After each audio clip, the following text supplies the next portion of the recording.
Bonjour à tous les amis, j'espère vraiment que vous allez tous super bien. Nouvelle vidéo aujourd'hui, il est très tôt aujourd'hui, mercredi matin.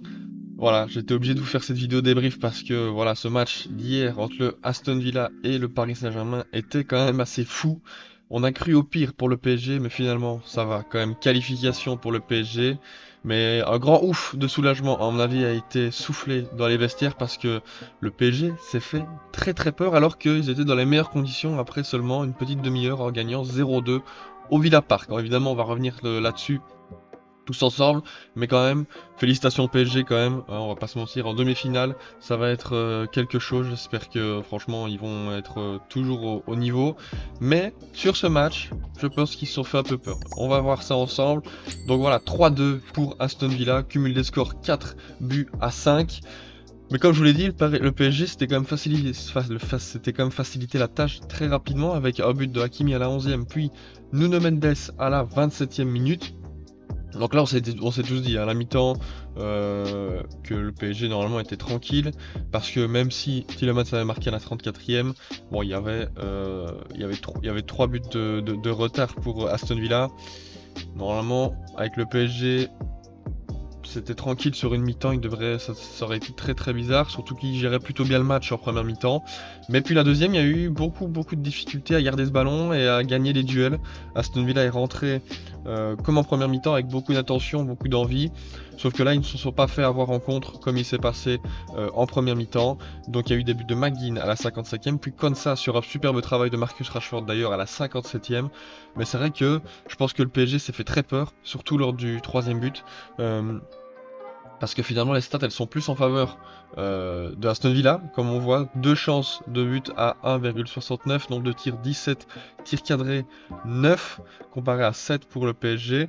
Ils ont eu pas mal d'occasions, surtout le PSG en fin de match, enfin pas mal d'occasions, 2-3 occasions pour se rassurer à nouveau, mais voilà, il y a eu des loupés de Doué, de Dembélé, etc. Donc ça c'est un petit peu dommage pour eux, mais je pense qu'il y a quand même des engagements à tirer de ce match. C'est que malgré le travail fait au match aller et en première mi-temps, il faut pas se laisser euh, faut pas se laisser avoir par le match, par le contexte, le stade. Donc c'est vrai que le retour dans son stade, ça fait beaucoup de différence. Donc il faudra voir aussi, il faudra apprendre à gérer ces matchs-là. Je pense qu'ils peuvent tirer un maximum d'engagement de ce match parce qu'ils sont fait peur, certes. Ça va leur mettre un petit peu de, voilà, les idées au clair, etc. Mais ils sont qualifiés, donc ça reste quand même une note positive.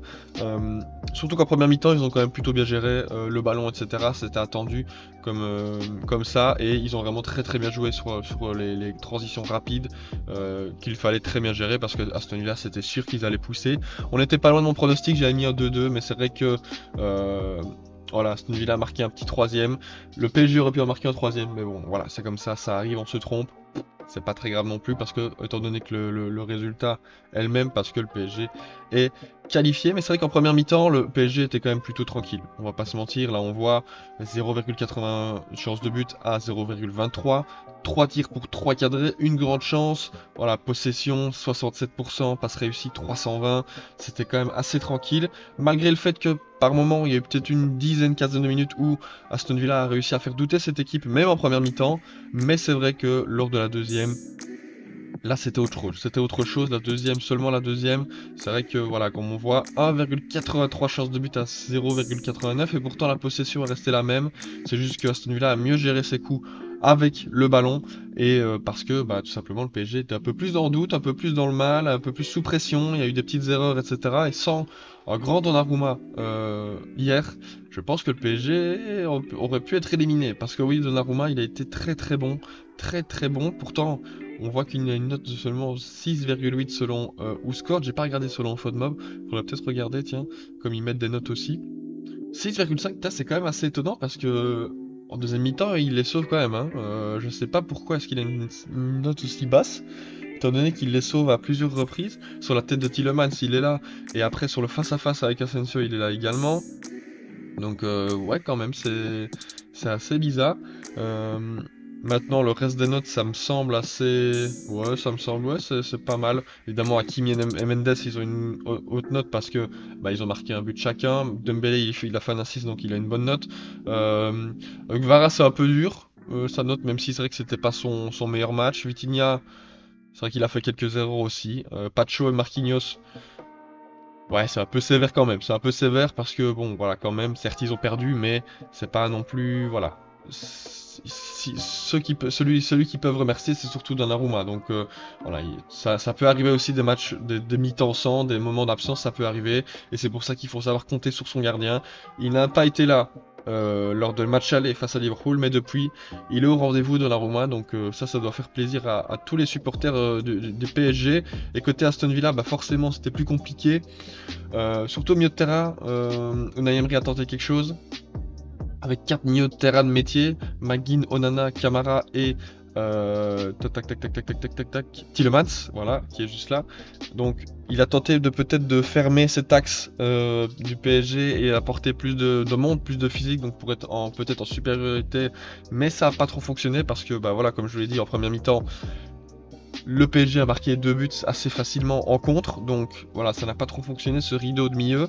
Malgré tout, bon, il a continué et avant que les changements s'opèrent, il gagnait 3-2, donc je suis mitigé entre ça a fonctionné et ça a pas trop fonctionné. Donc, voilà, faudra voir. Sinon, Rashford a été plutôt bon, Tielemans aussi. Kwanza et Torres, ils ont été tous les deux décisifs, les défenseurs centraux. Au milieu, bah voilà, c'était un peu plus compliqué comme je l'ai dit. Rodgers, c'est un peu dur parce que c'est un des seuls à avoir réussi des dribbles, etc., créer quelque chose avec le ballon, donc c'est un peu dur, je trouve, cette note de 6,7, mais bon, c'est pas très grave non plus, parce que de toute manière, ils sont éliminés. Mais oui, le PSG s'est fait peur, ça c'est sûr et certain.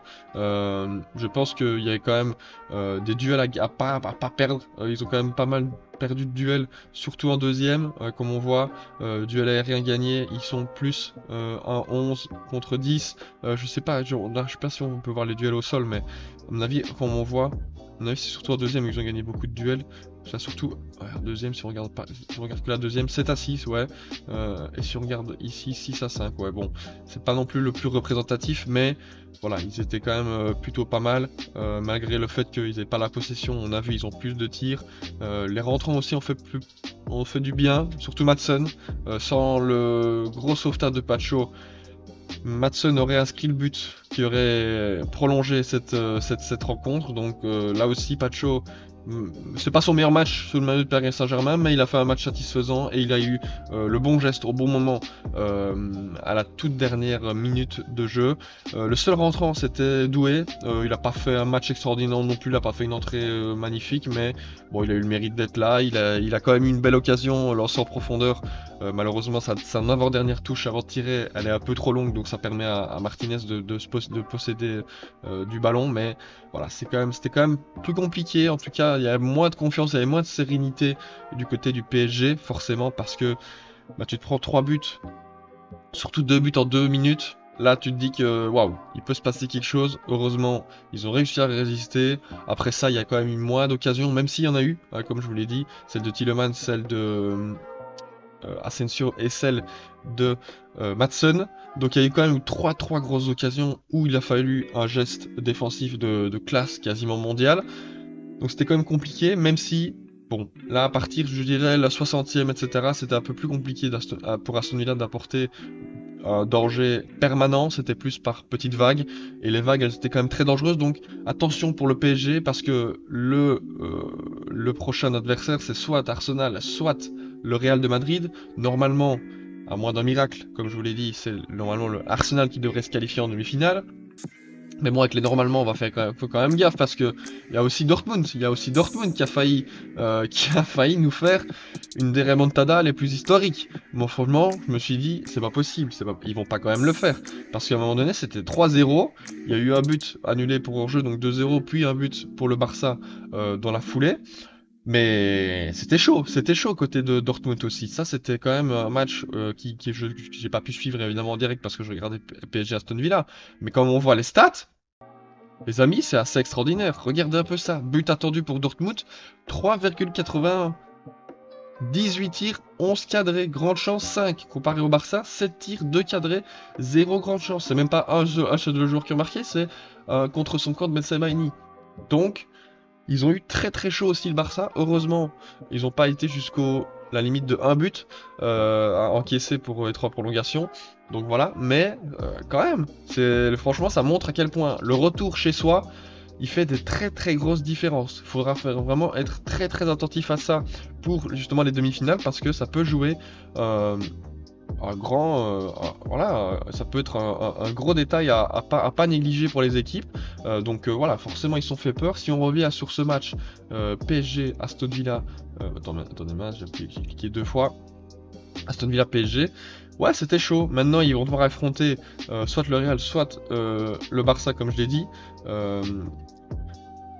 Soit le Real, soit Arsenal, pardon. Maintenant, je pense que quand même, ça devrait être Arsenal. Donc, il faudra faire gaffe parce que du coup, c'est quand même les Gunners qui sont plutôt en bonne forme. Maintenant, de ce que je vois, le retour serait au Parc des Princes, donc ça peut quand même bien aider. Et puis la finale, forcément, bon, ça sera le 31 mai, mais voilà, le PSG se qualifie, tant mieux pour eux, mais ils sont fait très peur. Il y a des choses à retenir de ce match pour les phases d'après, parce que voilà, c'est que dans 2 semaines, hein, c'est le 29 avril ou 30 avril. C'est quand même que dans 2 semaines, donc il faut vite se reprendre, vite aussi bosser là-dessus, sur cette pression possible, ces doutes, et voilà, reprendre un petit peu de sérénité, reprendre du poil de la bête comme on dit, avant d'affronter soit le Real, soit Arsenal en demi-finale, parce qu'il va en falloir, parce que c'est des équipes qui sont plutôt bonnes en ce moment, surtout Arsenal qui normalement devrait se qualifier. Voilà, donc va falloir être très correct pour le PSG et ne pas se laisser succomber par la pression adverse. Les amis, je pense qu'on a tout dit sur cette vidéo débrief. Forcément, comme j'ai pas comme j'ai pas eu le temps de faire une vidéo analyse etc complète de ce match, bon, c'est un peu plus court que d'habitude, mais ça reste quand même une vidéo cool parce que je pense qu'il faut en parler. Dès 8 h du matin, j'étais chaud, c'était sûr que j'allais faire une vidéo. J'en ferai sûrement une vidéo aussi demain matin pour les matchs. Imaginons qu'un miracle se passe côté Madrid, c'est obligé qu'une vidéo se fasse le lendemain matin. Voilà, j'espère vraiment que vous avez kiffé les gars. C'était encore une fois un plaisir de vous tourner cette vidéo. On a vu que le PSG s'est fait peur, mais c'est finalement qualifié. Voilà, on espère qu'on aura de très belles demi-finales. Pour le moment, ça promet. Donc voilà, j'espère vraiment que vous avez kiffé. Si c'est le cas, n'hésitez pas à liker, à vous abonner comme d'hab les gars. Et puis nous on se retrouve très bientôt pour une nouvelle vidéo comme je vous ai dit, demain matin sûrement. Et puis après plus tard dans la semaine pour de nouvelles vidéos. C'était Bencher les amis. Ciao ciao.